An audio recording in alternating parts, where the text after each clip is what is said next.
එතකොට අපි දවස් 15ක කාලයක් ලබා දුන්නා. ஆட்சேபனைகள், எதிர்ப்புகள் அல்லது யோசனைகளை சமர்ப்பிப்பதற்காக நாம் அவர்களுக்கு 15 நாட்களை வழங்கினோம்.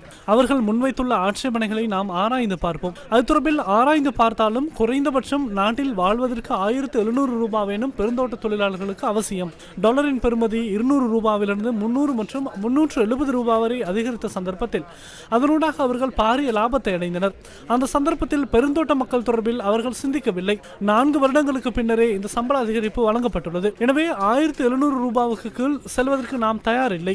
அந்த எதிர்ப்புடன் 1700 ரூபாய் என்ற நிலைப்பாட்டிலேயே நாம் இருக்கின்றோம்.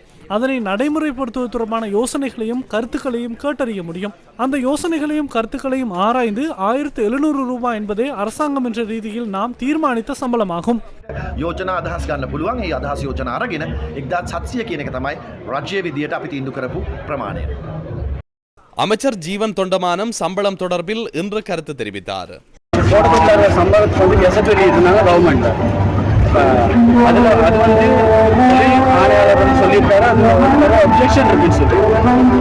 இதை வந்து நீங்கள் எப்படி இந்த சம்பளத்தை பெற்றுத்தர போறீங்கிறத என் வேலையை என்னை பண்ண விட்டா நான் சம்பளத்தை பெற்றுக் கொடுப்பேன். அவ்வளோதானே. போயிட்டு வரேன். ரொம்ப நன்றி.